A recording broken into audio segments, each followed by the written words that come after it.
Good morning बच्चों। आज ये इस कार्बनिक यौगिक कक्षा 10 के कार्बनिक यौगिक में हम लोग लास्ट टॉपिक देख रहे हैं और टॉपिक है साबुन और साबुनीकरण।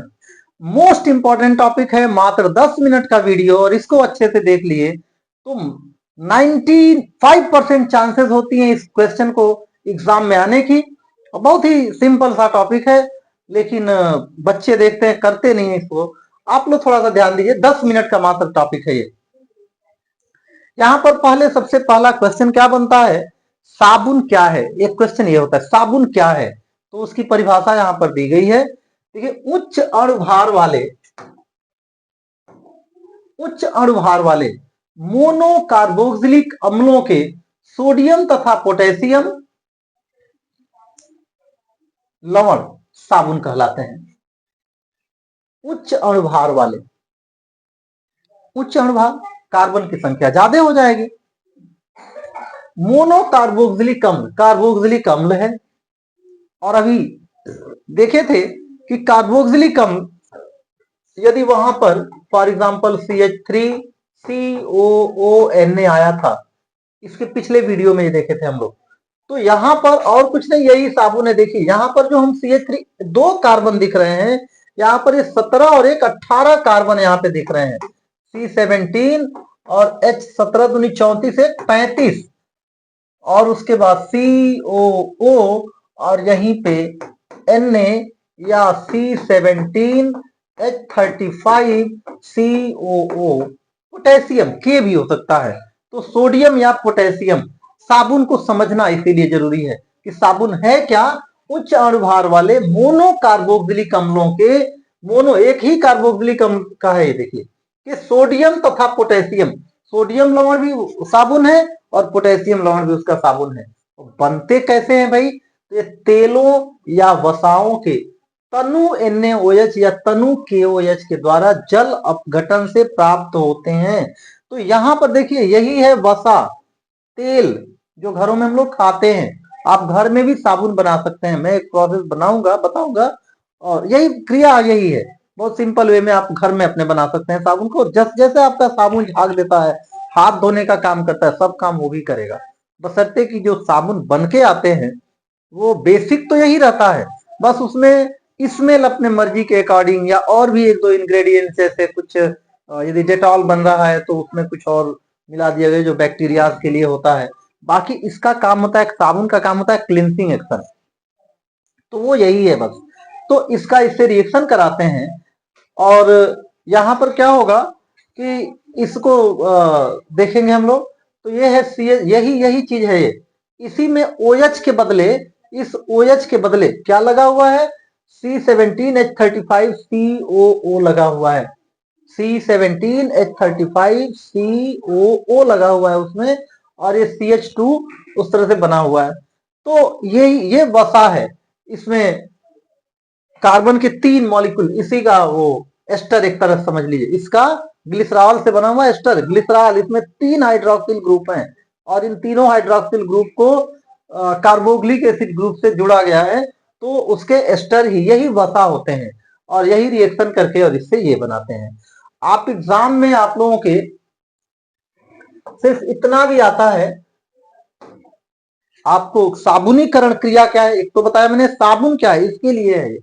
साबुनीकरण क्रिया क्या है, तो साबुनीकरण क्रिया में लिखते हैं कि तेल या वसा, इसका तनु डाइल्यूट NaOH या KOH से अभिक्रिया करने से क्या बन जाता है भाई, सोप बन जाता है, साबुन। क्या बन गया, साबुन बन गया, साबुन बन जाता है। और एक इसका ग्लिसरॉल, तो एक क्वेश्चन होता है कि इसका बाई प्रोडक्ट क्या है, यही ग्लिसरॉल इसका बाई प्रोडक्ट है। आप इतना भी रिएक्शन लिखते हैं तो वो पूर्ण माना जाएगा। तो अभिक्रिया में यदि आपको उस समय पूछा जाए परीक्षा में, तो ये नहीं कि ये रिएक्शन याद नहीं है तो कुछ नहीं लिखिए, आप साबुन की परिभाषा लिखिए पूछा जाए तो, और उसके बाद से साबुनीकरण क्रिया क्या है, तो तेल या वसा का डाइल्यूट सोडियम हाइड्रोक्साइड या पोटेशियम हाइड्रोक्साइड से अभिक्रिया कराने पर क्या मिलता है, साबुन मिलता है और ग्लिसरॉल मिलता है। एक और ये इसमें क्वेश्चन क्या होता है कि इसका बाई प्रोडक्ट क्या है, उप उत्पाद क्या है साथ में, तो ग्लिसरॉल। ये भी इंपॉर्टेंट, जैसे जितने जाड़े में आप लोग इस्तेमाल कर रहे होंगे, वो चाहे बोरोलिन है, बोरो प्लस है, या सिंपली वेसेलिन है, या और भी सब में ये ग्लिसरॉल मिला रहता है, इसका काम ही वही होता है। और अब यहाँ पर देखें हम लोग कि ये है क्या, तो मोनोकार्बोक्सिल उच्च अणुभार वाले में तो ये तीन पे ध्यान दीजिए। एक तो मैंने यहाँ पे वो जो लिखा था, और यहाँ पे C17H35COOH, एक तो ये है। तो ये क्या है भाई, ये स्टेरिक अम्ल है, ये स्टेरिक अम्ल C17 स्टेरिक अम्ल है। C15H31 15 दूनी 30 31 ये सेचुरेटेड है, तो ये पॉल्मिटिक अम्ल है। मतलब इसमें स्टेरिक, हालांकि ये एग्जाम में उतना पूछा नहीं गया है, फिर भी यहाँ है, मैं बता रहा हूं आप लोगों को। और यहाँ पर जो ओलिक ओलिक अम्ल है, यहाँ पर क्या देख रहे हैं, अनसेचुरेटेड। देखिए 17 दूनी 34 और हाइड्रोजन 17 दूनी 34 35 होना चाहिए, लेकिन 33, ये 2 हाइड्रोजन कम है, ये एक अनसेचुरेटेड है। तो पॉल्मिटिक अम्ल या ओलिक अम्ल, इन सबसे स्टेरिक अम्ल, पाल्मिटिक अम्ल या ओलिक अम्ल के सोडियम या पोटेशियम लवण होते हैं। अगला क्वेश्चन इसमें क्या आता है, अगला क्वेश्चन है इसका कि इसकी स्वच्छीकारक क्रिया क्या होती है। तो उसके लिए फिर से एक बार इसके याद करिए संरचना को।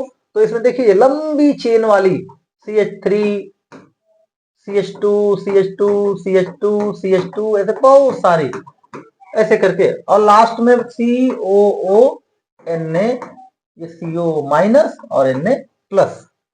वास्तव में इसके यही गुण कि इसमें दो तरह के, एक इंड इसका जो है वो कैसा है भाई, ये सहसंयोजी बंध वाला सिरा है, और दूसरा वाला जो सिरा है वो कैसा है, आयनिक सिरा है।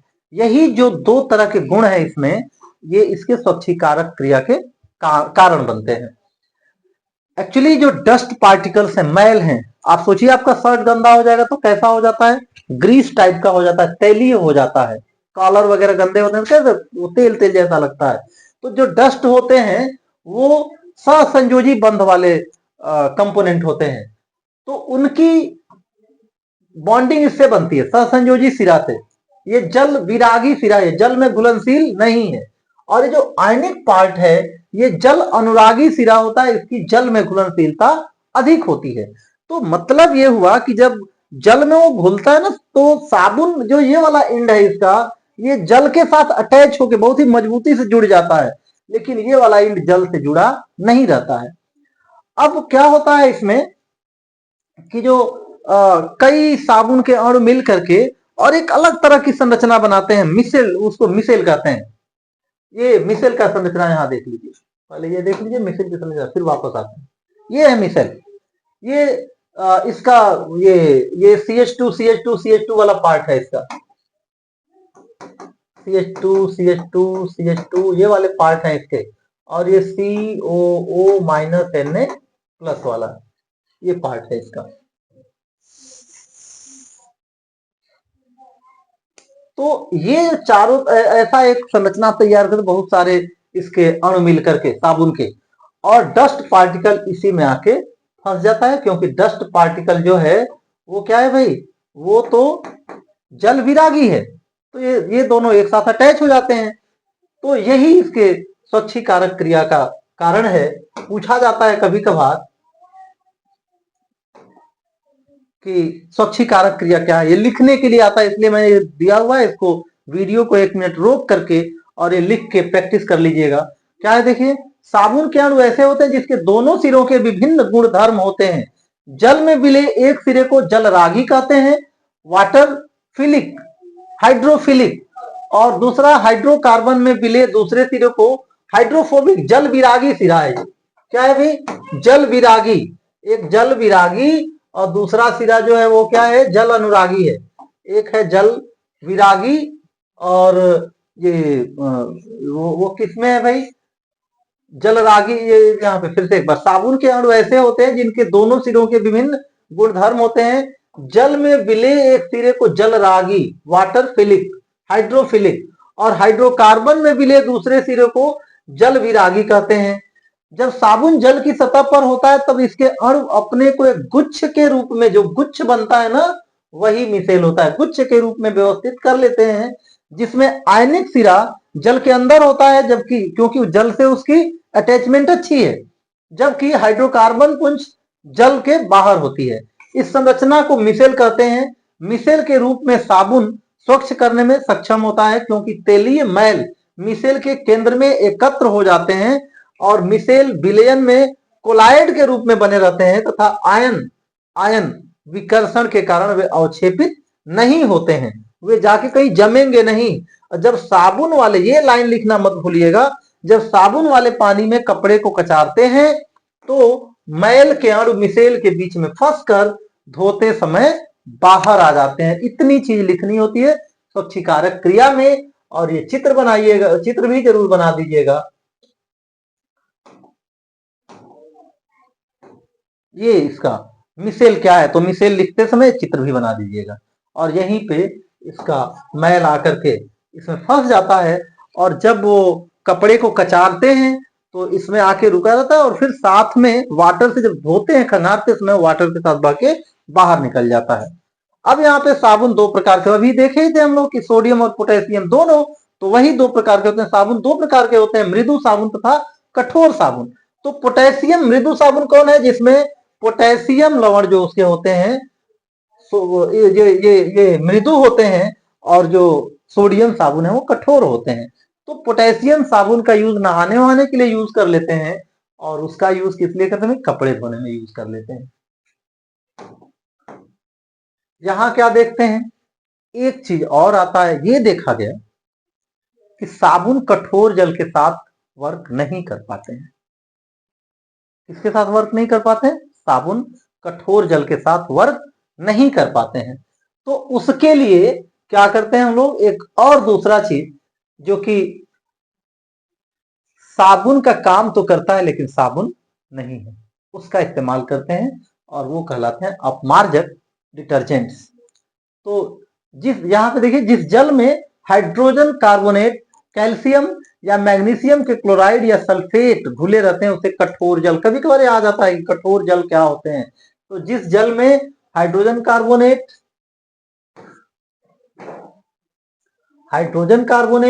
कैल्शियम या मैग्नीशियम के क्लोराइड या सल्फेट घुले रहते हैं वही कठोर जल होता है। और साबुन के साथ अबिलेय दही जैसा अवक्षेप बनाते हैं, इसलिए साबुन के साथ क्रिया नहीं कर पाता है, साबुन उसके साथ क्रिया नहीं कर पाता है। अपमार्जक फिर क्या होते हैं, तो अपमार्जक देखिए, ये सोपलेस, इसको अपमार्जक को डिटर्जेंट के बारे में हम लिख सकते हैं। डिटर्जेंट एक लाइन में यदि लिखना हो तो detergent is a soapless soap. Soapless soap क्यों है भाई ऐसा, क्योंकि वो साबुन का काम तो करता है लेकिन साबुन नहीं है। क्यों साबुन नहीं है, क्योंकि साबुन का जो फॉर्मूला दिया गया था कि साबुन क्या होते हैं भाई, तो उच्च अणुभार वाले कार्बोक्सिलिक अम्ल के सोडियम या पोटेशियम लवण होते हैं, तो ये वो नहीं है, तो साबुन नहीं है, लेकिन काम तो साबुन का ही करते हैं, तो साबुन है। तो इसलिए कहते हैं डिटर्जेंट ये सोपलेस सोप।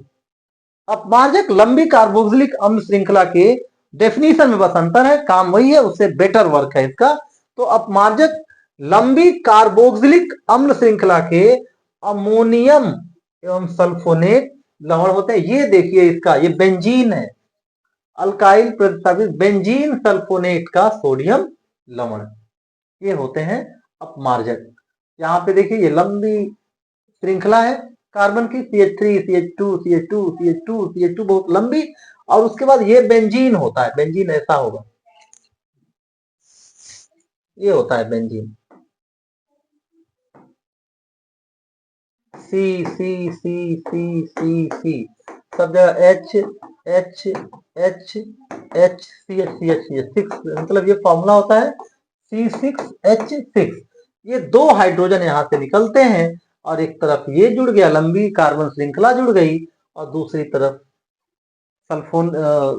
सल्फेट का वो आयन जुड़ गया, और इस तरह से बनता है अपमार्जक।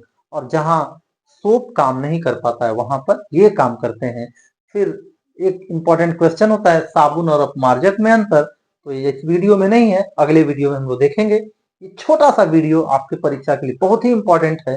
प्लीज इसको जरूर देखिए आप लोग, और अपने दोस्तों में भी शेयर कीजिए, लाइक भी करिए हमारे वीडियो को, सब्सक्राइब करते रहिए जिससे बाकी लोग भी इसका फायदा उठा सकें। ये मेरा चैनल बिल्कुल ही फ्री है, जो भी चाहे इसको सब्सक्राइब करे और इसका लाभ उठाए। धन्यवाद।